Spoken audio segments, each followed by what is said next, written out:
আপনি কম জানেন অথবা ইচ্ছা করে জানেন না। কারণ আমি অন্তত আপনি আমার সমালোচনা করতে এখানে আসেন নাই।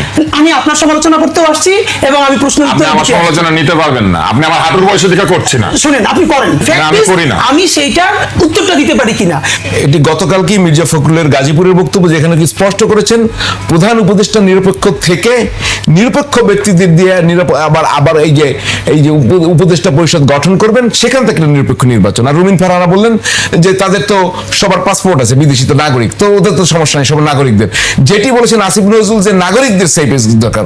আরেকটি কথা আমি আর দেখানোর সময় নাই, যে এখন কিন্তু নাগরিকদেরই পাশে দাঁড়াতে গিয়েছিলেন কিনা সার্জিস আলম, এনসিপি নেতা, উনি কিন্তু নেস্কোর একটা ঘটনায় বলেছেন ওই কর্মকর্তার কলিজা ছিঁড়ে তিনি রাস্তায় ছুঁড়ে ফেলবেন। এই কলিজা ছেঁড়া থেকে যদি শুরু করতেন আমাদের সুবিধা হতো। অথবা তুষার ভাই শুরু করেন। দেখেন, প্রথম বিষয় হচ্ছে রাজনৈতিক নেতার রাজনৈতিক ভাষা থাকতে হবে। নেস্কো হচ্ছে ডিস্ট্রিবিউশন কোম্পানি, তারা বিদ্যুৎ ডিস্ট্রিবিউট করে, বিদ্যুৎ উৎপাদন করে কিন্তু পাওয়ার ডেভেলপমেন্ট বোর্ড। এবং কোথাও যদি বিদ্যুৎ চলে যায়, বিদ্যুৎ ইচ্ছাকৃতভাবে বন্ধ করা খুবই কঠিন, আপনি জানেন কিনা জানি না, তাহলে সিস্টেম ট্রিপ করে। বিদ্যুৎ গেলে অবশ্যই এটা স্বয়ংক্রিয়ভাবে যেতে হবে অথবা লোড ম্যানেজমেন্টের জন্য করতে হবে। যারা ইঞ্জিনিয়ারিং পড়েছেন তারা আমার চাইতে ভালো বলতে পারবেন। অর্থাৎ ইচ্ছা হলে আপনি বিদ্যুৎ বন্ধ করতে পারবেন না, তাহলে কিন্তু উল্টা ঝামেলা হয়। এমনকি গ্রিড ফেল করতে পারে আপনি যদি ইচ্ছা মতো বিভিন্ন জায়গায় বিদ্যুৎ বন্ধ করতে থাকেন, কারণ লোড আলাদা জায়গায় আবার ডিস্ট্রিবিউট করতে হয়। তো যাই হোক, আমি সার্জিস নিশ্চয়ই এগুলো সব ভালো জানেন, কিন্তু তিনি যে ভাষাটা ব্যবহার করেছেন সেটা খুবই আপত্তিকর। উনি বলেছেন একাধিকবার বিদ্যুৎ যাওয়াতে যে কলিজা ছিঁড়ে তিনি ছুঁড়ে ফেলে দিবেন, আমি প্রথম আলোতে দেখেছি। এখন কলিজা ছেঁড়ার ঘটনা আমরা যারা মুসলিম আমরা খুবই খারাপ ভাবে দেখি, কারণ আমাদের নবীজি হযরত মুহাম্মদ সাল্লাল্লাহু আলাইহি ওয়াসাল্লামের চাচা বীর হামজা রাদিয়াল্লাহু তাআলা আনহুর কলিজা যুদ্ধক্ষেত্রে ছিঁড়ে হিন্দা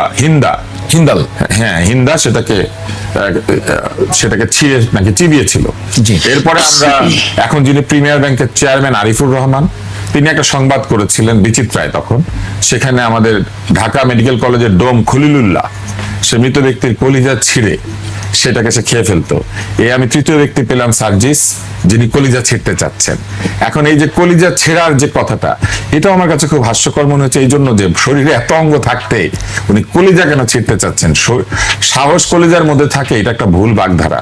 কারণ একটু পরে ওনারা বলবেন হৃদয়ে সাহস নিয়ে বুক চিতিয়ে দাঁড়িয়ে গিয়েছে। কলিজা চিতিয়ে কেউ দাঁড়ায় না রে ভাই, দুই হাত যখন দুই দিকে ছড়ায় দেয় বুক চিতিয়ে দাঁড়ায়। তো ছিঁড়ে নিলে হার্ট নিবে, লাংস নিবে, কলিজাটা ছিঁড়তে চায়, বুঝছেন? এইটা আমার কাছে খুব হাস্যকর মনে হয়েছে এবং খুবই আপত্তিকর মনে হয়েছে। আমি বলবো যে যেহেতু সে একজন ভালো বিতার্কিক ছিল, অনেক সুন্দর সুন্দর বক্তৃতা দিয়েছে, আমি দেখেছি, অত্যন্ত আবেগ ঘন, তো এরকম বক্তৃতা যে দিতে পারে সে মানুষের কলিজা ছিঁড়বে, এটা আমি আশা করি না এরকম ভাষা ব্যবহার করা উচিত। জি, হাদিমের কাছ থেকে এইটাকে অল্প একটু শুনে আমরা মির্জা ফখরুলের বক্তব্যে যাব। জি, এখানে খুব বেশি বলবেন না। একটা হচ্ছে যে মানে ধরেন এটা তো রিটোরিক্স হিসাবে আমি মানে রিড করতে চাই। আপনি কলিজা ছেঁড়া তো বলছেন, কিন্তু আমরা কিন্তু আর অশ্লীল, আপনি তো আপনার ব্যাপারে আমি এখানে বক্তব্য দিয়েছি, অশ্লীল বলা যাবে না, এটা খুবই আপত্তিকর শব্দ। অশ্লীল কথাটা খুবই আপেক্ষিক, কোনটা শ্লীল কোনটা অশ্লীল। তুমুল গণহত্যার সামনে আপনি দুনিয়ার কোন শব্দ দিয়ে গালি দিলে গণহত্যাকারীর আপনি প্রতিশোধ নিতে পারবেন? শ্লীল অশ্লীলতার পলিটিক্সটাই ভিন্ন এবং শব্দের রাজনীতি নিয়ে তরুণদের মধ্যে আমার সব থেকে বেশি কাজ আছে, সুতরাং এটা নিয়ে আমি কথা বলবো না। আর সার্জিসের যেটা হয়েছে, দেখেন, এটা যারা মেটাফোর্স বোঝে, রেটোরিক্স বোঝে, অফকোর্স এখন এর মানে কি, ওর সার্জিসের সামনে এসে যদি নেস্কোর একজন আইনে দেয়, সে কি লিটারেলি তার কলিজা ছিঁড়তে পারবে? এখন তুষার ভাইয়ের যেটা আপত্তি সেটা হলো কলিজাই কেন ছিঁড়তে চায়। এখন আপনি রেটোরিক বুঝেন আর আপনি জোকস বুঝেন না, আমি রিড করেই বললাম। এখন এটা আপনি আপনার গালে রেটোরিক আর আমারটা রেটোরিক না। এখন আপনি এটা ভাই কৌশলে যেটা করেছেন, আপনি তো ভালো বিতর্কিক, এই জন্য এটার আপনি ভালো বিতর্ক করেন, আপনি সার্জিসটা ডুবানোর জন্য এটা আপনি ভালো বিতর্ক করেন। আপনি শুনেন, আপনি ভালো বিতর্ক করেন, ভালো বিতর্ক করে তাহলে শুনেন। আপনি প্রথমত শুনেছেন কলিজা নিয়ে হামজা রাদিয়াল্লাহু তাআলা আনহুর সাথে যে এই অত্যাচারটা হিন্দা করেছে, তারপরে তৃতীয়তই আপনি বলেন সার্জিসরে, অথচ আমি যদি জানি এই মানে আপনি কম জানেন অথবা ইচ্ছা করে জানেন না। কারণ আমি অন্তত আমি তো আপনার হাঁটুর বয়সের বাচ্চা, সেই হিসাবে আমি অন্তত বহু পলিটিক্যাল রেটরিক শুনেছি কলিজা ছিঁড়ে ফেলা হবে, এর মানে কি এটা কি ভালো? আমি সেটা বলছি না, কিন্তু ফ্রেমিংটা হলো তুষার ভাইয়ের মতো বিদগ্ধ মানুষ যখন হামজা রাদিয়াল্লাহু তাআলা আনহুর সাথে যেটা ঘটেছে হিন্দে করেছে, এইটার সাথে যখন সার্জিসের বক্তব্যকে রিলেট করে, দেখেন আমি সার্জিসের ভাইটা আপনি বক্তব্যটা ভালো না মন্দ সেটা বলেন, আমি সেটা বলতেছি ভাই। আপনি আমার সমালোচনা করতে এখানে আসেন নাই। আমি আপনার সমালোচনা করতেও আসছি এবং আমি প্রশ্ন আপনি আমার সমালোচনা নিতে পারবেন না, আপনি আমার হাঁটুর বয়সে দিকে করছি না। শুনেন, আপনি করেন, দেখেন আমি হাঁটুর বয়সী না, আপনি যদি আরো ছোট বয়সীও হয় আপনি তুমুল সমালোচনা করেন। না, আমি করি না। আমি সেইটা উত্তরটা দিতে পারি কিনা, আমি তো কোথাও চুরি কইরা এখানে আসি নাই যে আমারে প্লিজ এইটা বললেন না আমি ক্ষমা চাবো, বরং আমি যেটা বলবো সেইটা তুষার ভাই আপনি নিতে পারবেন না।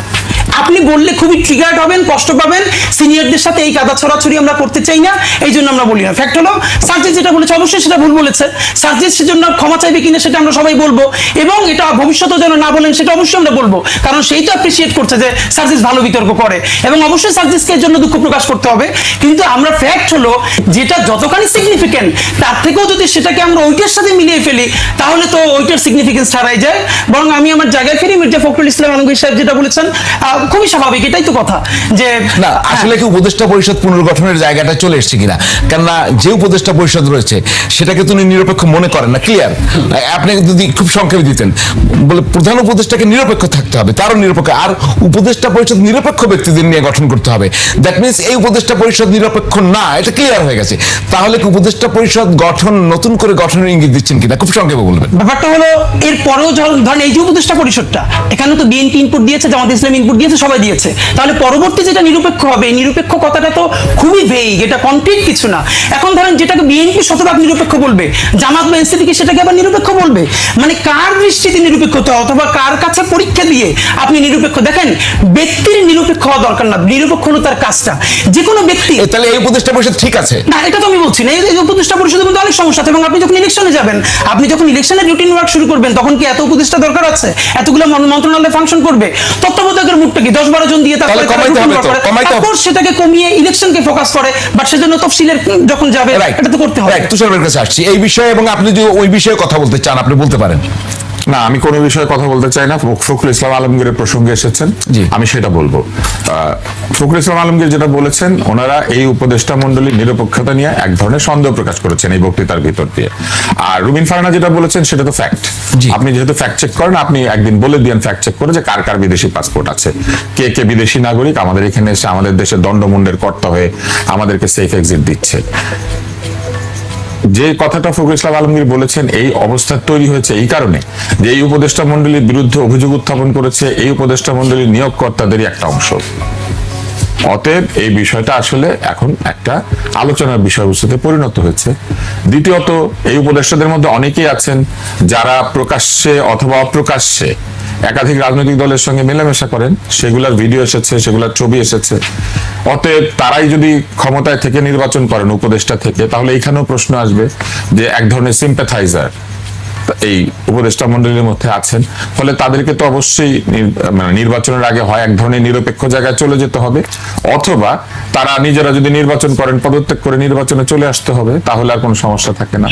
ধন্যবাদ। একটি বিষয় আছে, সেটি হচ্ছে যে প্রধান উপদেষ্টা কি আসলে এই নিজের উপদেষ্টা মণ্ডলী নিজে তৈরি করেছিলেন?